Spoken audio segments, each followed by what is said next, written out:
Protokol layer jaringan atau network layer protokol adalah kumpulan aturan dan prosedur yang digunakan untuk mengatur komunikasi antara perangkat di jaringan yang berbeda. Protokol ini beroperasi di tingkat jaringan dalam model OSI atau Open System Interconnection atau model TCP/IP. Dan model ini bertanggung jawab untuk routing paket data dari sumber ke tujuan melalui jaringan. Ada beberapa fungsi dari TCP/IP, salah satunya adalah routing. Routing adalah salah satu fungsi utama protokol layer jaringan adalah untuk menentukan jalur terbaik bagi paket data untuk mencapai tujuan mereka. Ini melibatkan penggunaan tabel routing dan algoritma routing untuk memilih jalur yang optimal. Yang kedua ada forwarding.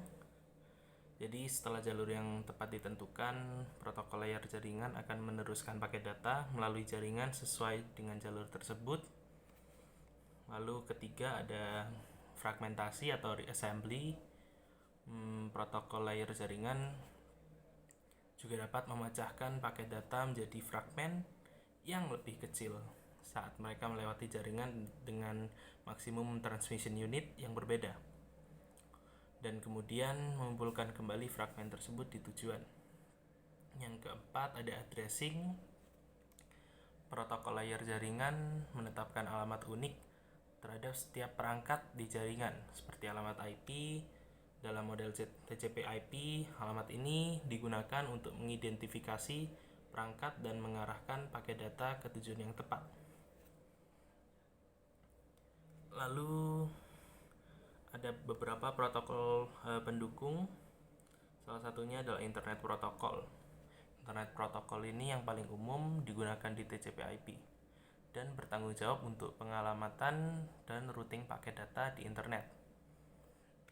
Yang kedua ada Internet Control Message atau ICMP. Protokol ini digunakan untuk mengirim pesan kesalahan dan kontrol di dalam jaringan, seperti pesan ping yang digunakan untuk menguji koneksi antara dua perangkat. Yang ketiga ada Internet Group Management Protocol atau IGMP. Protokol ini digunakan dalam jaringan yang mendukung multicasting untuk mengelola dan mengatur sekelompok multicast. Lalu ada Address Resolution Protocol. Protokol ini digunakan untuk menemukan alamat fisik atau MAC address perangkat dalam jaringan berdasarkan alamat IP mereka.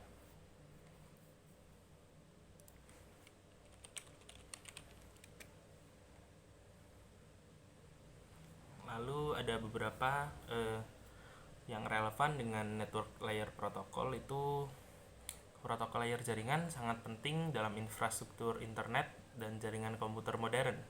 Mereka membentuk dasar dari bagaimana data dikirim dan diterima di jaringan, dan memungkinkan komunikasi yang efisien di antara perangkat yang terhubung. Beberapa teknologi yang terkait dengan protokol layer jaringan termasuk jaringan berbasis IP seperti LAN atau WAN, PAN, dan lain-lain.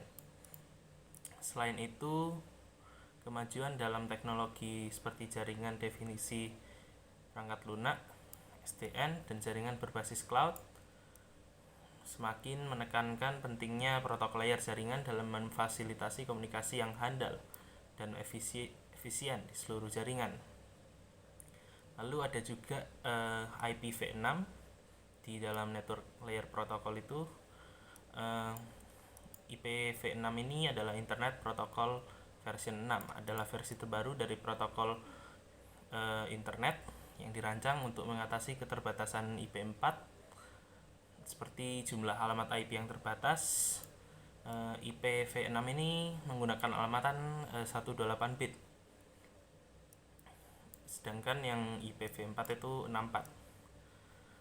Meningkatkan kapasitas alamat yang tersedia secara signifikan dan memungkinkan pertumbuhan internet yang lebih besar di masa depan. Jadi IPv6 ini versi internet protokol yang paling baru setelah IPv4. Lalu QoS-nya, Quality of Service-nya, adalah kumpulan teknik yang digunakan untuk mengelola dan mengontrol kualitas layanan di jaringan, termasuk tingkat layer jaringan. Protokol layer jaringan dapat mengimplementasi QoS untuk memberikan prioritas terhadap jenis trafik tertentu seperti suara dan video untuk memastikan pengalaman pengguna yang lebih baik. Lalu ada tunneling. Tunneling adalah teknik yang digunakan untuk mengirim satu protokol jaringan di atas protokol yang lain dengan cara menyembunyikan detail protokol yang ada di dalamnya. Contohnya IPv6 in IPv4 tunneling, di mana IPv6 dikapsulasi dalam paket IPv4 untuk melewati jaringan yang tidak mendukung IPv6 secara langsung. Lalu ada juga VPN atau Virtual Private Network. VPN adalah jaringan pribadi yang dibangun di atas infrastruktur jaringan publik seperti internet. Protokol layer jaringan seperti IPsec atau Internet Protocol Security digunakan dalam implementasi VPN untuk menyediakan keamanan dan privasi komunikasi antara pengguna yang terhubung ke VPN. Lalu ada SDN atau Software Defined Networking. SDN adalah paradigma pengelola jaringan yang terpusat dan programatik, di mana kontrol jaringan terpusat di SDN controller. Protokol seperti OpenFlow digunakan dalam SDN untuk mengontrol aliran lalu lintas jaringan dan membuat keputusan routing secara dinamis berdasarkan kebutuhan jaringan. Lalu ada juga jaringan 5G. Jaringan 5G ini adalah generasi baru teknologi seluler yang menawarkan kecepatan dan kinerja yang lebih tinggi daripada pendahulunya seperti 4G, 3G, 2G, dan lain-lain. Protokol layer jaringan dijelaskan untuk mendukung teknologi ini, termasuk protokol yang mengatur manajemen sumber daya seperti Network Selection Function atau NSSF dalam arsitektur 5G. Lalu ada lagi Edge Computing. Edge Computing ini adalah paradigma komputisasi yang memungkinkan pemrosesan data dilakukan lebih dekat dengan sumber data seperti perangkat IoT atau Internet of Things daripada di pusat data jarak jauh. Protokol layer jaringan memainkan peran penting dalam mengatur komunikasi antara perangkat edge dan pusat data, serta mengoptimalkan aliran lalu lintas di seluruh infrastruktur edge. Jadi lalu ada Internet of Things seperti yang tadi saya bilang di perangkat IoT. Ya, IoT-nya sendiri adalah mengacu pada jaringan perangkat fisik yang terhubung secara online dan dapat saling berkomunikasi dan bertukar data seperti router, access point, switch, dan lain-lain. Protokol layer jaringan seperti MQTT, Message Queuing Telemetry Transport, dan CoAP, Constraint Application Protocol, sering digunakan dalam implementasi IoT untuk mendukung komunikasi antara perangkat IoT dan backend atau cloud. Lalu ada blockchain. Blockchain ini adalah teknologi yang digunakan untuk membuat catatan transaksi digital yang tidak dapat dimodifikasi secara retrospektif dan lain-lain. Jadi blockchain ini dia sekali dibuat tidak bisa diganti dan dia secara unik gitu. Jadi tidak bisa diduplikasi lah lebih tepatnya. Protokol layer jaringan digunakan dalam jaringan blockchain untuk mengatur pengiriman blok data dan komunikasi antara node blockchain. Lalu ada NFC. NFC ini adalah konsep yang memungkinkan fungsi jaringan tradisional seperti firewall dan router untuk diimplementasikan secara virtual di atas infrastruktur hardware umum. Protokol layer jaringan seperti VXLAN, Virtual Extensible LAN, digunakan di lingkungan NFC ini untuk mendukung komunikasi antara mesin virtual yang menjalankan fungsi jaringan virtual. Lalu ada containerization. Ini adalah metode virtualisasi yang memungkinkan aplikasi dan semua dependensinya untuk diisolasi dalam wadah yang dapat dipindahkan.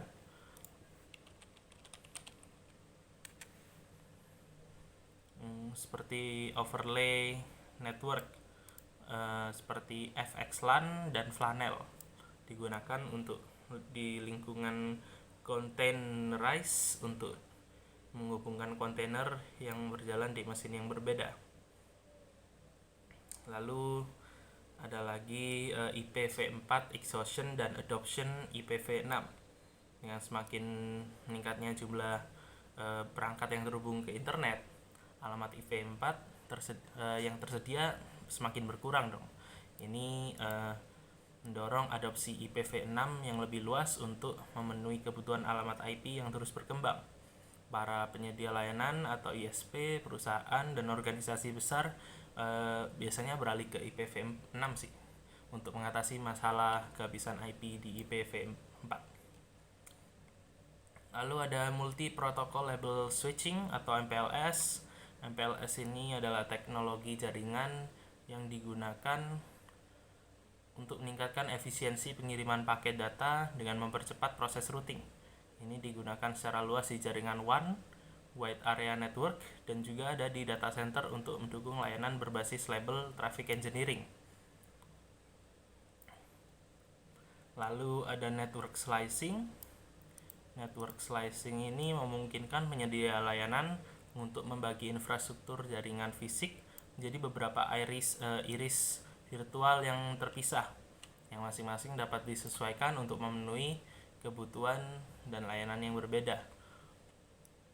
Protokol layer jaringan seperti segment routing digunakan untuk diimplementasi network slicing untuk mengarahkan lalu lintas ke slice yang sesuai. Lalu ada lagi intent based networking atau IBN.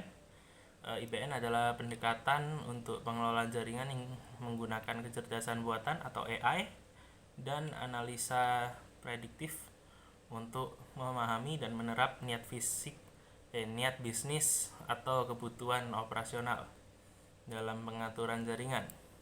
Protokol layer jaringan berperan dalam menerjemahkan niat bisnis ini di dalam keputusan konfigurasi yang spesifik. Lalu ada kemungkinan 6G di masa depan. Meskipun 5G itu masih dalam proses adaptasi, jadi semuanya itu belum memakai 5G ya. Tapi 6G ini bakal ada di jaringan generasi jaringan berikutnya. 6G ini mencakup bidang seperti komunikasi kuantum, kecerdasan buatan, dan interaksi manusia mesin yang lebih maju. Protokol layer jaringan akan terus berkembang untuk mendukung aplikasi dan kasus penggunaan yang semakin kompleks di masa depan. Lalu ada distribusi konten. Distribusi konten adalah protokol layer jaringan digunakan untuk sistem distribusi konten untuk mengoptimalkan pengiriman konten web pada pengguna dengan cara menyimpan salinan konten di server yang tersebar secara geografis. Jadi misal video YouTube itu servernya nggak satu aja, jadi banyak gitu. Lalu ada network security. Protokol layer jaringan memainkan peran penting dalam penerapan keamanan jaringan, termasuk enkripsi data, autentikasi pengguna, dan deteksi ancaman. Protokol seperti IPsec, Internet Protocol Security, digunakan untuk menyediakan layanan keamanan seperti VPN dan terowongan enkripsi secara perangkat. Lalu ada wireless networking. Protokol layer jaringan seperti IEEE 802.11 atau Wi-Fi digunakan dalam jaringan tanpa kabel untuk mengatur komunikasi antara perangkat nirkabel dan titik akses. Standar ini terus berkembang untuk meningkatkan kecepatan, keandalan, dan keamanan jaringan nirkabel. Ya, itu saja untuk video penjelasan tentang TCP/IP. Terima kasih sudah melihat.